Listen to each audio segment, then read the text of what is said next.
Good morning. Welcome to JKICC. My name is Pooja and I am here to teach you daily current affairs. So without getting a further ado, let's get started with the first news of the day is Saksham. सक्षम क्या है? ये month long campaign है. किसके लिए? For consumers के लिए. Consumers के लिए ये कंपेन है ऑफ फॉसिल फ्यूल्स लॉन्च. अब मैं बात करती हूँ कि सक्षम है क्या. ये लॉन्च की है by petroleum conservation research association, जो किसके अंडर है? मिनिस्ट्री ऑफ पेट्रोलियम के अंडर है. तो इसके लिए आपको सबसे ज़्यादा इंपॉर्टेंट है कि इसकी मिनिस्ट्री कौन सी है. सक्षम जो है क्या है? एक कंपेन है. कंपेन किसके लिए? कंज्यूमर को अवेयर करने के लिए कि फॉसिल फ्यूल्स जो है वो अच्छे से आप जो है उनका इस्तेमाल करें. ठीक है, तो ये किसने लॉन्च की है? Ministry of petroleum and natural gas. तो ये जो कंपेन है ये क्या हाईलाइट करेगी? ये हाईलाइट करेगी the adverse health and environmental impacts of increasing carbon footprints. क्या मतलब है इस चीज़ का? इस लाइन का मतलब है ये कंपेन हाईलाइट करेगी जो भी आपके एडवर्स हेल्थ जो इम्पैक्ट है या इन्वायरमेंटल इम्पैक्ट है, कार्बन जो आज के टाइम पे आप देख रहे हो कि कितना कार्बन जो फुटप्रिंट्स है वो हम यूज़ कर रहे हैं, तो उसको जो है रिड्यूस करने के लिए, सस्टेनेबल यूज़ ऑफ रिसोर्सेज के लिए, कि हम जो है एक क्लीन फ्यूल को यूज इस्तेमाल कर सके, इसीलिए ये एक कंपेन की गई है. और ये कंपेन किसके द्वारा की गई है? Ministry of petroleum and natural gas के द्वारा ये स्टार्ट की गई है. और इस कंपेन का नाम क्या है? Saksham. Saksham's idea is to convince consumer to switch to cleaner fuels and bring in behavioral change to use fossil fuels intelligently. सक्षम का आइडिया क्या है? कि ये कंज्यूमर को कन्विंस कर पाए कि आप जो है स्विच करें किसकी ओर? क्लीनर फ्यूल की ओर. एंड उसमें से आपसे क्या होगा? आपकी बिहेवियरल चेंजेस आएंगी कि आप जो है जो ये फ्यूल है इसको आप इंटेलिजेंटली यूज़ कर पाएँ. उससे क्या होगा? आप जो है क्लीन फ्यूल यूज़ करेंगे. क्लीन फ्यूल यूज़ करने से क्या होगा? जो उसका इन्वायरमेंटल इम्पैक्ट होगा क्लीन फ्यूल का वो कम होगा. इससे आपका बिहेवियरल चेंज होगा. अगर एक का होगा आप दूसरे को बोलेंगे, दूसरा तीसरे को बोलेगा, तो उससे क्या होगा? एक हमारी पूरी सोसाइटी में एक बिहेवियरल चेंज आएगा, जिससे क्या होगा कि लोग जो हैं क्लीनर फ्यूल की ओर बढ़ेंगे रादर देन जो हम फॉसिल फ्यूल्स यूज़ कर रहे हैं. और अगर आपको फॉसिल फ्यूल्स भी यूज़ करना है तो आपको जो है उसको लिमिटेड क्वांटिटी में यूज़ करना चाहिए. जैसे अब रिसेंट जो न्यूज़ हैं वो आ रही हैं कि इलेक्ट्रिकल कार्स जो हैं वो इंडिया में बनना स्टार्ट हुई हैं और 2021 से तो आपको इलेक्ट्रिकल कार्स खरीदने को भी मिलेंगी. तो इलेक्ट्रिकल कार्स से क्या है? एक तो कार्बन फुटप्रिंट्स जो हैं वो इतने ज़्यादा यूज़ नहीं होंगे. आपको पता है वो इलेक्ट्रिसिटी बेस्ड है, फॉसिल फ्यूल्स बेस्ड नहीं है. तो जो कार्बन जो हमारा फुटप्रिंट्स है वो जो कंट्रोल में रहेगा. ठीक है, तो आपको एक ये कंपेन है जो मिनिस्ट्री ऑफ पेट्रोलियम के द्वारा है कि आप जो हैं एक क्लीनर फ्यूल की ओर बढ़े रादर देन अगर आपको फॉसिल फ्यूल्स भी यूज़ करने हैं तो आप जो हैं उसको लिमिटेड क्वांटिटी में यूज़ करें, उसको इंटेलिजेंटली यूज़ करें, जिसमें अगर आप में बिहेवियरल चेंज आती है तो वो आप जो है वो दूसरे को बताएं, दूसरा जो है आगे तीसरे को बताएं. एक चेन डेवलप होगी जिससे पूरी सोसाइटी में बिहेवियरल चेंज देखने को मिलेगी और हम लोग जो है कार्बन फुटप्रिंट्स को कम कर सके. उसकी वजह से ग्रीन हाउसेस जो गैसेस हैं वो कम हो सके, इफेक्ट जो है गैसेस की वजह से जो इफेक्ट होता है वो कम हो सके और हमारा इन्वायरमेंट जो है, हमारा एटमॉस्फेयर जो है वो हेल्दी बना रहे. नाउ अब हम सेकेंड न्यूज़ की ओर चलते हैं. Startup India seed fund announce. मैंने आपको लास्ट क्लासेस में, लास्ट वीडियोस में आपको बताया था एक स्टार्टअप इंडिया समिट हुई है जो अब स्टार्टअप इंडिया बेसिकली लॉन्च हुआ था 2016 में. अब इसको 5 साल हो गए हैं तो अब इसकी एक समिट हो गई है. ये इंटरनेशनली बहुत बड़ी समिट है जिसमें जो स्टार्टअप कंट्रीज के लिए है, स्टार्टअप जो कंपनीज है उनके लिए ये स्टार्टअप जो कंपेन नॉट कंपेन ये जो स्टार्ट किया गया है 5 साल पूरे हो गए हैं उसके लिए. तो इंडियन पीएम ने अनाउंस किया है इसके अंदर कि वो लॉन्च करने जा रहे हैं स्टार्टअप इंडिया सीड फंड. और उस कितने रुपीस का? 1000 करोड़ रुपीस का.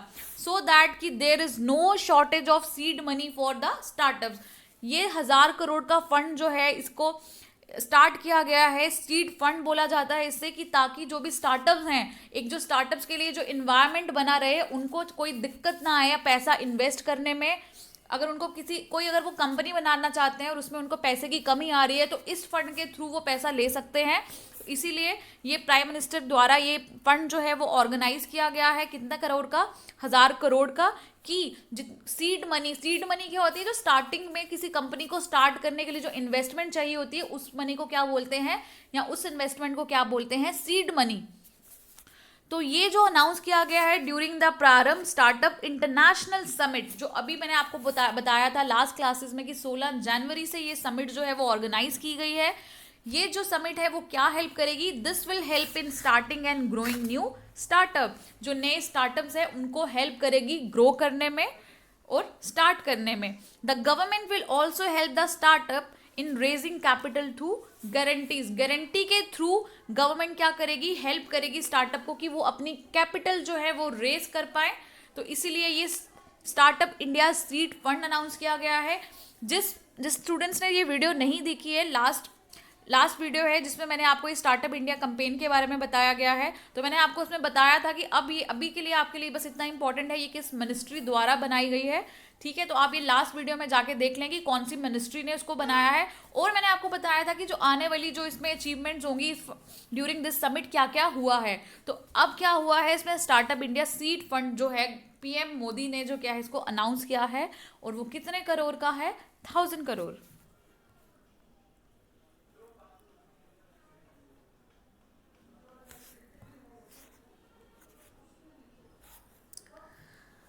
Now the third news of the day is iron ore policy 2021। तो मिनिस्ट्री ऑफ रेलवेज, अब आप सोच रहे होंगे कि ये मिनिस्ट्री ऑफ रेलवे है, ये क्यों अनाउंस करेगी आयरन ओर पॉलिसी, ठीक है। तो मिनिस्ट्री ऑफ रेलवेज ने अप्रूव्ड की है एक नई iron ore policy governing of allocation of rakes and transportation of iron ore. तो आप जो है रेक्स वर्ड से घबराए नहीं, रेक क्या होता है, अगर हम जो ट्रेन आपने देखी है, ट्रेन अगर हम उसका सिर्फ इंजन वाले पार्ट को छोड़ दे, बाकी सारे जितने भी डब्बे होते हैं उसको क्या बोलते हैं, रेक्स। तो मिनिस्ट्री ऑफ रेलवेज ने अप्रूव की है नई आयरन ओर पॉलिसी जो गवर्न करेगी किसको, allocation of rakes and transportation of iron ore. इस नई पॉलिसी को क्या नाम दिया गया है, आयरन ओर पॉलिसी 2021, और ये कब से लागू होगी, फरवरी 2021। पहले की जो आयरन ओर पॉलिसी थी उसमें क्या था, एग्जीक्यूटिव डायरेक्टर था किसका, rake movement of railway board office Calcutta, which have been sanctioning programmes for movement of iron ore traffic. ये क्या करता था, ये सैंक्शन करता था कि आयरन ओर की ट्रैफिक जो है वो, जो उसकी मूवमेंट होगी आयरन ओर ले जाने की, वो कहाँ से कहाँ कैसे, जो रूट्स डिसाइड करती थी ये जो बोर्ड था। अब जो है इसका कोई भी रेगुलेटरी रोल जो है इस पॉलिसी में नहीं देखने को मिलेगा।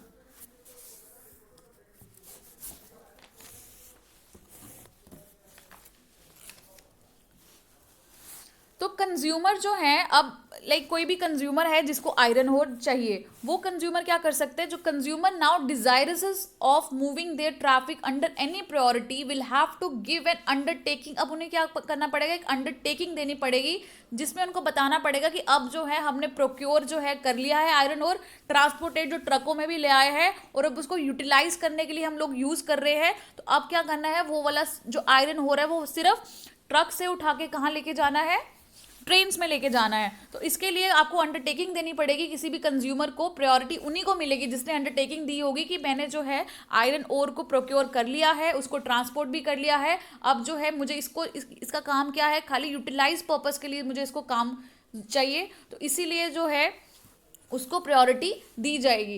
And central and state government higher priority will be given to those, किसको मिलेगी इस higher priority, given to movement of iron ore traffic for domestic manufacturing activity के लिए। तो सेंट्रल और स्टेट गवर्नमेंट अब जो है सबसे ज़्यादा प्रायोरिटी किसको देगी, अगर जो आयरन ओर का जो इस्तेमाल है वो किसके लिए होगा, डोमेस्टिक मैन्युफैक्चरिंग एक्टिविटी के लिए अगर आयरन ओर का इस्तेमाल होता है तो सबसे पहले प्रायोरिटी जो होगी वो किसको मिलेगी, डोमेस्टिक मैन्युफैक्चरर्स को। जो ओल्ड हैं और नए प्लांट्स हैं उनको जो है ट्रीट किया जाएगा similarly as far as the allotment and loading of rake is concern. चाहे आपका प्लांट ओल्ड है चाहे आपका न्यू है, बट जो है आपको जो ट्रीट किया जाएगा सिमिलरली, मतलब एट पार आपको ट्रीट किया जाएगा, किसके लिए, अलॉटमेंट के लिए and loading of rakes is concern. अब मैं आपको एक इंपॉर्टेंट चीज़ बताऊं, आयरन ओर जो है, आयरन ओर इंडिया में नियरली 17% जो टोटल आयरन ओर जो है वो ट्रांसपोर्ट होता है थ्रू रेलवेज, ठीक है। तो iron ore is the second most important stream of traffic of railways, कितना, नियरली 17%। तो ये क्या है, नंबर 2 में एक ऐसा ये ओर है, नंबर 2 में इंडिया में ऐसा ये ओर है जो ट्रांसपोर्ट होता है थ्रू रेलवेज। अब मुझे आप कमेंट सेक्शन में बताएं अगर किसी को पता है कि नंबर 1 पे ऐसा कौन सा मटेरियल है जो बाय रेलवेज जो है वो ट्रांसपोर्ट होता है थ्रू आउट द कंट्री। और मैं आपको बता देती हूँ, वैसे उसका नाम है कोल। कोल एक ऐसा मटेरियल है जो इंडिया में ट्रांसपोर्ट होता है बाय रेल सबसे ज्यादा। और सेकंड नंबर पे कौन सा है, आयरन ओर।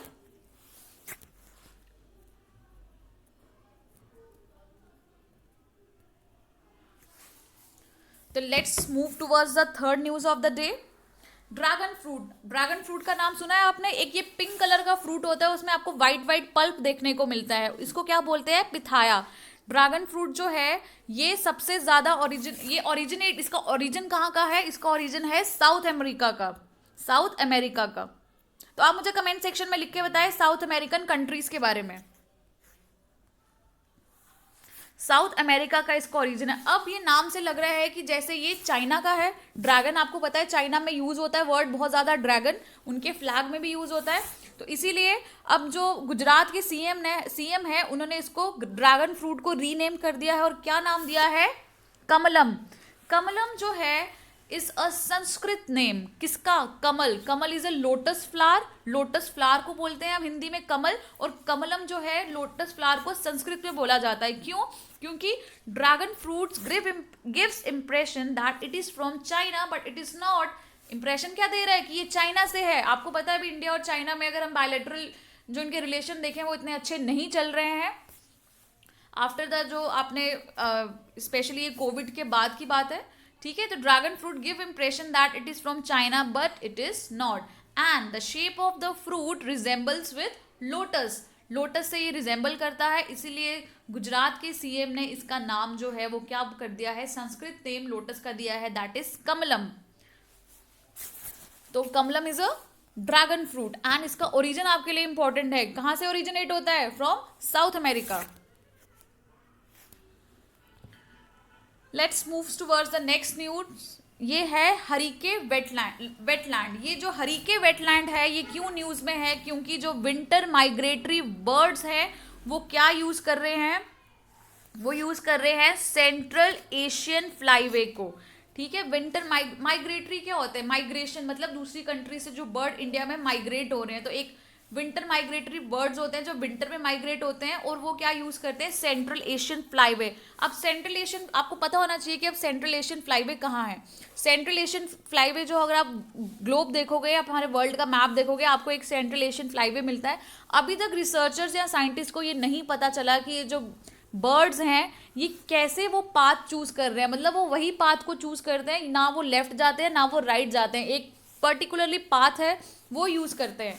तो ऐसे ही सेंट्रल एशियन फ्लाईवे एक पाथ है used by birds, migratory birds have started making a beeline, एक बनाना स्टार्ट की है उन्होंने, कहाँ पे, पंजाब हरीके वेटलैंड पे, ठीक है। And it gives offering a delight for bird lovers को, ये एक डिलाइट बहुत अद्भुत नज़ारा देखने को मिलेगा अगर आप जाते हैं तो। अब मुझे बताओ हरीके वेटलैंड है कहाँ। Harike wetland is the largest wetland in the northern India, ये नॉर्दर्न इंडिया का सबसे लार्जेस्ट वेटलैंड है और ये कहाँ पे है, in the border of Tarn Taran Sahib district and Firozpur district of Punjab में है ये जो वेटलैंड है, wetland and the Harike lake, ये कहाँ पे कैसे फॉर्म हुई, formed by constructing the headwork across the Sutlej river in 1953। तो मुझे कमेंट सेक्शन में लिख के बताएं कि सतलज जो रिवर है उसका ओरिजिन कहाँ पे है और ये कौन कौन सी स्टेट से पास होती है। तो एक हेडवर्क, अब यहाँ पे वर्ड आता है हेडवर्क। हेडवर्क क्या होता है, एक बेसिकली ये इंजीनियर जो कंस्ट्रक्शन है, कहाँ पे, एक ना सतलुज रिवर जा रही है तो वहाँ पे एक उन्होंने इंजीनियर्ड कंस्ट्रक्शन की है, उससे लेक बना दी है, तो वहाँ पे ये लेक जो वेटलैंड है उससे वो फॉर्म किया गया है। And it has been designated as one of the Ramsar site in India. तो मैंने आपको बड़े 4-5 पुराने लेक्चर्स अगर आप जाएंगे बैक में तो रामसर साइट्स के बारे में बताया। तो मैं आपको बताती हूँ रामसर क्या है। Ramsar basically is a city in Iran, ये ईरानियन सिटी है। तो एक रामसर एग्रीमेंट साइन हुआ था किसके लिए, फॉर द प्रोटेक्शन ऑफ, किसके लिए, for the protection of wetland. अब वेटलैंड क्या होते हैं, वेटलैंड क्या होते हैं, वेटलैंड इज एन एरिया, ये सॉइल होती है जो कवर्ड होती है बाय द वाटर, ठीक है। तो वेटलैंड क्या होता है। अब मुझे बताओ कि वेटलैंड इंडिया में कितने परसेंट जो है वेटलैंड्स है, और कौन सा जो नेशनल कौन से स्टेट में वेटलैंड्स जो है वो सबसे ज़्यादा है। तो अगर आपको नहीं पता है तो मेरी लास्ट वीडियोस में जाके आप देखेंगे तो आपको ये रामसर साइट्स के बारे में बहुत डिटेल में मैंने एक्सप्लेन किया है। तो let's move towards next news. तो अभी मैंने आपको कल की न्यूज़ में बताया था कि ऑस्ट्रेलिया से इंडिया सीरीज जीत गई है by 2-1, and the man of the match किसको मिला था ये भी मैं आपको लास्ट क्लास में बता चुकी हूँ। तो आपको न्यूज़पेपर में आता है कि जैसे इन क्रिकेटर्स के नाम, जैसे ऋषभ पंत है, Shardul Thakur related to which sport. तो ये आप मुझे कमेंट सेक्शन में भी बताएं कि विच स्पोर्ट से ये रिलेटेड हैं। They are related to cricket. ये आपको जो एसएसबी लेवल के एग्जाम्स हैं वहाँ पे आपको ऐसे क्वेश्चन देखने को मिलेंगे, प्लेयर्स का नाम दे दिया जाएगा और पूछा जाएगा कि this player is related to which sport. तो Rishabh Pant and Shardul Thakur related to cricket. तो मैंने यहाँ पे कुछ 2-3 क्वेश्चंस जो है वो मैं आपको बता रही हूँ कि आपसे जो है एसएसबी लेवल के एग्जाम्स में किस तरह के क्वेश्चंस पूछे जाएंगे। तो मैंने 3-4 क्वेश्चंस जो है यहाँ पे लाई हूँ। हर लेक्चर में मैं आपको 3-4 क्वेश्चंस प्रोवाइड करूंगी कि आपको पता चल जाएगा कि कैसे न्यूज़ जो है आपको फॉलो करनी है और कैसे उन पे क्वेश्चंस बनते हैं। तो first question of the day is defence research and development organisation handed over motorbike ambulance, और उस मोटर बाइक एम्बुलेंस का नाम क्या है, रक्षिता। टू होम, किसको ये जो है मोटर बाइक एम्बुलेंस जिसका नाम रक्षिता है वो किसको दी गई है। तो ये आप मुझे, ये 4 मैंने आपको ये बताई हैं, और इसके साथ मैंने उनका क्या लिखा है, इसके साथ मैंने उनका रेजिंग डे लिखा है। जैसे आर्मी डे है, आर्मी डे कब अभी रिसेंटली गया है, आर्मी डे कब सेलिब्रेट होता है, 15 जैन, ठीक है। ऐसे ही आर्मी डे है, ऐसे ही नेवी डे है 4 दिसंबर।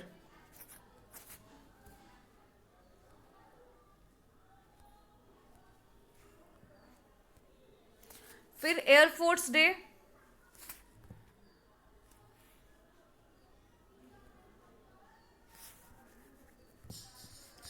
एयरफोर्स डे कब सेलिब्रेट होता है, 8 मार्च।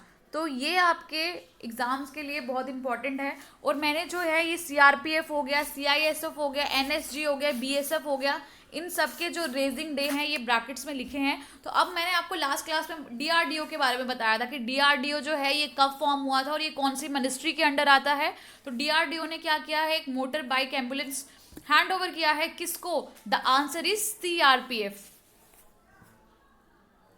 The next question is Union Health Minister Dr. Harshvardhan digitally chaired the 148th session of the Executive Board of the World Health Organization through video conference. Now where is the headquarter of WHO? WHO का headquarter कहाँ है? The answer is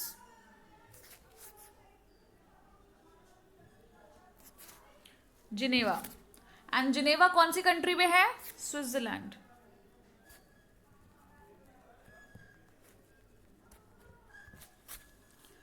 ठीक है। तो WHO क्या, आपको WHO क्या है, it is a specialised agency of the United Nation Organisation. तो इसका हेडक्वार्टर कहाँ है, Geneva, which is in Switzerland. Now the third question is what is the capital of Sweden. तो स्वीडन की कैपिटल क्या है, स्वीडन की कैपिटल है, तो मैं तो आपको यहाँ पे सिर्फ स्वीडन की कैपिटल बता रही हूँ, आप मुझे कमेंट सेक्शन में लिख के बताओगे कि बाकियों की जो ये जो मैंने 3 जगह के नाम और हैं वो किसकी कैपिटल्स हैं। तो यहाँ पे आंसर है capital of Sweden is Stockholm. तो बैंकॉक किसकी कैपिटल है, बाली किसकी कैपिटल है, डेमाकस किसकी कैपिटल है, ये आप मुझे कमेंट सेक्शन में लिख के बताओ। अब मैं बात करती हूँ what is the currency of Sweden. Currency क्या है स्वीडन की, करेंसी है corona. It is corona, not corona, ठीक है। तो देयर इज डिफरेंट। तो इसीलिए मैंने आपको स्वीडन की कैपिटल पूछी, क्यों? क्योंकि करोना से related, corona is a capital of, sorry, corona is a currency of Sweden. So that's all for today. Thank you.